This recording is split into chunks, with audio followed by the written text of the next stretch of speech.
ერთი წელი გასულა ბოლო ეპიზოდიდან.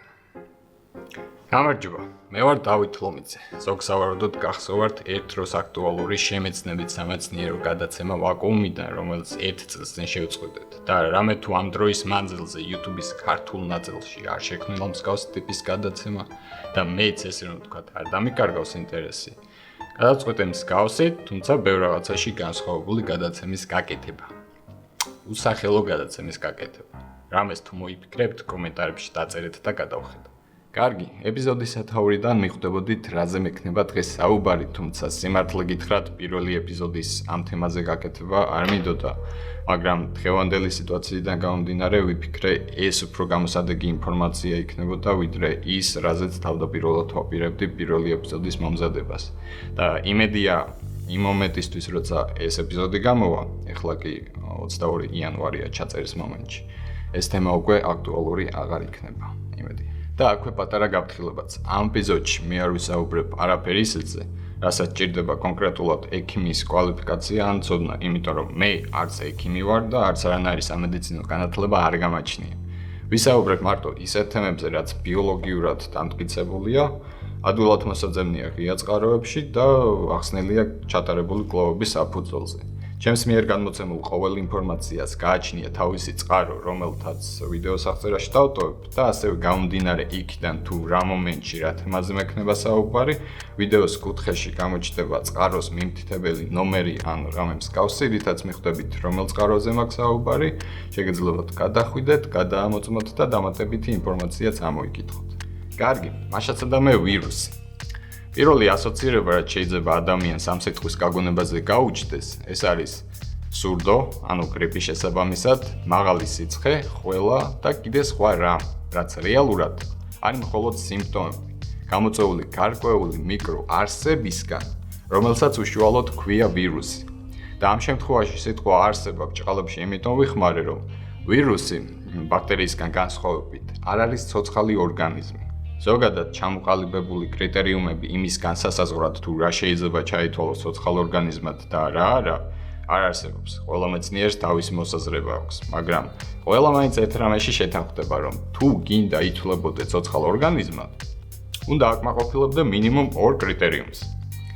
პირველი, შეგეძლოს მეტაბოლიზმი, ანუ საკვების გარდაქმნა ენერგიად, ისე როგორც ჩვენ ადამიანებს, და მეორე, გაგაჩნდეს დამოუკიდებელი მექანიზმი რეპლიკაციისთვის, ანუ გამრავლებისთვის, ისევე როგორც ჩვენ ადამიანებს. მაგრამ საქმე იმაშია, რომ ვირუსს ამ ორიდან არც ერთი არ გააჩნია, იმიტომ რომ ძალიან მარტივი აგებულება აქვს. იმდენად მარტივი, რომ ახლა 2 წუთიც არ დამჭირდება იმისთვის, რომ დაგიხატოთ და აგიხსნათ. აი მაგალითისთვის წარმოიდგინეთ პროტეინი. პროტეინი, ანუ მოლეკულა. კი ცოტა რთული მოლეკულა, მაგრამ რომელიც გინდა არ გინდა ჩვეულებრივი ატომებისგან შედგება, ასე რომ აქ განსაკუთრებული არაფერია. კარგი, ახლა ავიღოთ რამოდენიმე ესეთი პროტეინის მოლეკულა და ერთმანეთს მივადგათ ისე, რომ გამოვიდეს ესეთი სამკუთხედის ფორმა, რასაც ბიოლოგები უწოდებენ კაფსომერს. ახლა ავიღოთ რამოდენიმე ესეთი კაფსომერი და ერთმანეთს მიულაგოთ ისე, რომ გამოვიდეს ესეთი ყუთის ფორმა, ყუთის რა უფრო სფეროს ფორმა, რასაც ბიოლოგები უწოდებენ კაფსიდს. ახლა ავიღოთ DNM ან RNM, ანუ ორი სპირალი, რომლებიც შედგება ფოსფატის და შაქრის მოლეკულებისგან და რომლებიც ერთმანეთთან დაკავშირებულია ნუკლეოტიდებით. ადენინით, თიმინით, ციტოზინით და გუანინით. RNM-ის შემთხვევაში ყველაფერი იგივეა, ერთი სხვაობით, რომ თიმინი ჩანაცვლებულია ურაცინით. და ახლა ყველაზე მთავარი. ავიღოთ ერთი, ჩავდოთ მეორეში და ეგაა მთელი ვირუსი. DNM გენეტიკურ კოდს ატარებს, რომლითაც შემდეგ ეს ვირუსი თავისი მსგავსებს აკეთებს, ხოლო პროტეინების კაფსიდი კი ამ DNM-ს იცავს. ესეთ ვირუსს, რომელიც მე ახლა გაჩვენეთ, ეძახიან 20 წახნაგა, ანუ იკოსაედრული ფორმის ვირუსს, კიდევ გვხვდება ძაფისებრი, ანუ ფილამენტური ტიპის ვირუსი და რაც ყველაზე საინტერესოა, ამ ორივეს გააერთიანება. ჰიბრიდული, ანუ კუდიანი ვირუსი, რომელიც სხვა სახელითაცაა ცნობილი და დარწმუნებული ვარ ხსმენიათ კიდევაც. ბაქტერიოფაგი. კი, ზუსტად ის ბაქტერიოფაგი, რომელთაც აფთიაქში ვყიდულობთ და შემდეგ გარკვეულ შემთხვევებში ყელში ან ცხვირში ვისხავთ. ესენი ჩვეულებრივი ვირუსები არიან, ოღონდ ერთი დადებითი თვისება აქვთ, რის გამოც შემდეგ მედიცინაში გამოიყენება. და საერთოდ რა კონკრეტული ზიანი მოაქვს ვირუსს თუ გაინტერესებთ.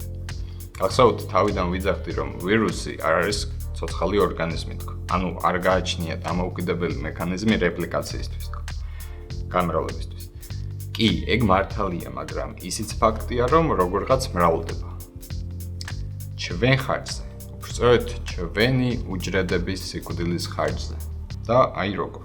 ვირუსი, რომელიც ადამიანის ორგანიზმში მოხვდა, ცდილობს უჯრედში შესვლას, რისთვისაც რამოდენიმე ვარიანტი აქვს. განვიხილოთ ერთ-ერთი მათგანი, როდესაც ვირუსი არის ძალიან მარტივი აგებულების, ანუ ისეთი, როგორც მე წეხან დაგიხადეთ. მაშინ მას თავის პროტეინის კაფსიდზე გააჩნია გარკვეული რეცეპტორები. ზუსტად ესეთი რეცეპტორები აქვს უჯრედსაც, რასაც უჯრედი იყენებს იმისთვის, რომ გაარჩიოს საკვები მოუახლოვდა თუ არა, თუ საკვები მოუახლოვდა შეგნით უშვებს. მაგრამ რადგან ვირუსს ზუსტად ისეთივე რეცეპტორები აქვს გამომუშავებული ევოლუციით, უჯრედს გონია, რომ საკვები მოუახლოვდა და შიგნით შეყავს. და აი აქ იწყება მერე ყველაზე საინტერესო.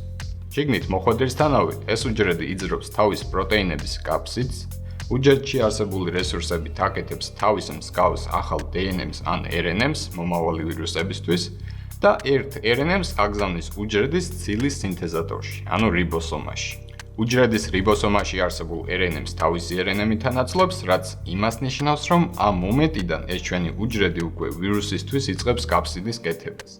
ანუ DNM-ი ან RNM-ი გააკეთა უკვე, ეხლა კაფსიდებსაც აწყობს და შემდეგ შეკრავს ახალ ვირუსებს. და ასე აკეთებს იქამდე, სანამ ეს უჯრედი არ გაივსება ამ ვირუსებით და არ გასკდება. და ეს გამოსული ვირუსები შემდეგ მიემართებიან სხვა უჯრედებისაკენ, იქ იგივეს იმეორებენ, შემდეგ იგივეს და ასე შემდეგ. კარგი, მოკლედ ნახეთ თუ რას შვება ვირუსი ჩვენ უჯრედებს, მაგრამ მოდი ამას პოზიტიურ მხრიდანაც შევხედოთ. ბაქტერია. ეგეც ხო უჯრედი არის? კი, ერთუჯრედიანი, მაგრამ უჯრედი რა. ანუ გამოდის მაგასაც აქვს ვირუსის პრობლემა. კი, და აი სადგოდგება ბაქტერიოფაგი.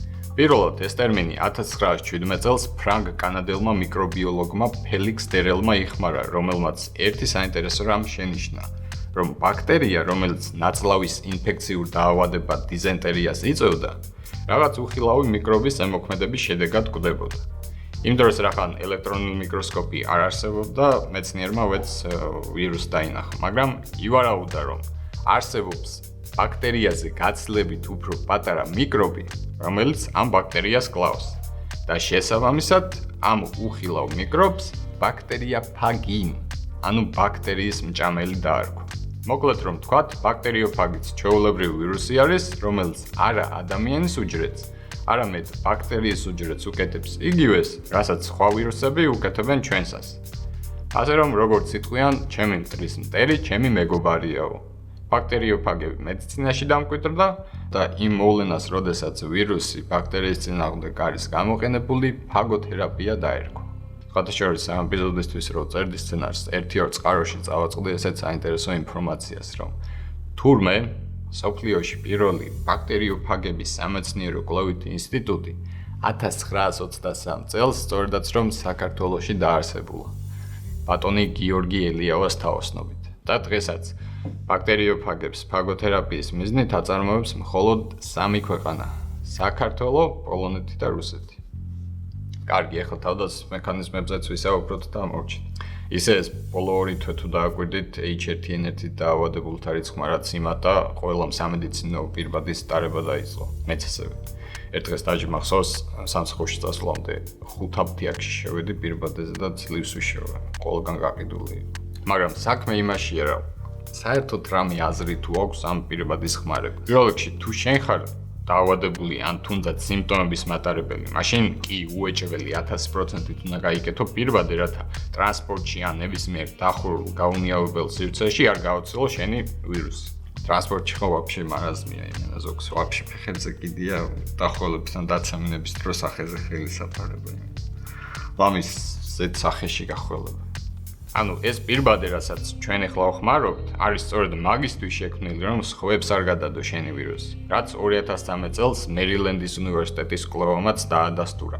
37 ვირუსიანი მოხალისის ამოსვენ თვის პროცესს დააკვირდნენ პირბადით და პირბადის გარეშე. შედეგად, როგორც მოსალოდნელი იყო, დადასტურდა, რომ გაკეთებული პირბადით ვირუსის გამოფრქვევა ჰაერში საგნებლად მცირდება. ზუსტად ვერ მივხვდი რამდენად წერდება, იმიტომ რომ თლადაგრ პროცენტებში არ ეწერა.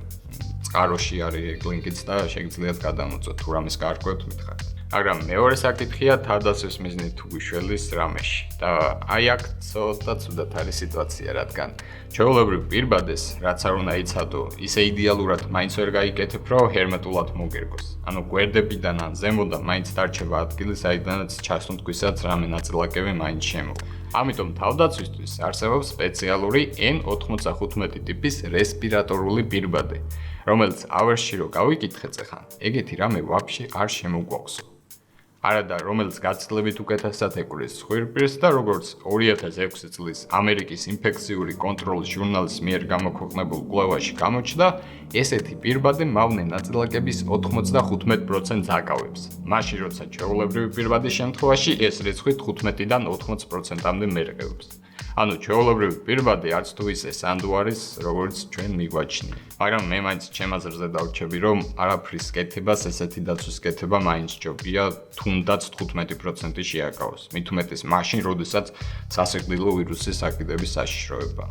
მოკლედ, სულ ეს იყო ეს ეპიზოდი. ყველაფერი, რაც მე ვილაპარაკე, აღებული არის ღია წყაროებიდან, რომელთა ლინკებს ვიდეოს აღწერაში დავტოვებ.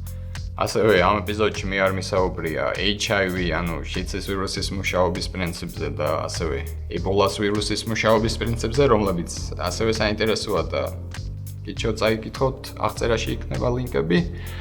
გამოიწერეთ ეს არხი, რადგან სწორედ აქ გამოვა შემდეგი ეპიზოდები არა ვაკუუმის არხზე. გავუფრთხილდით თქვენ თავს და მომავალ შეხვედრამდე.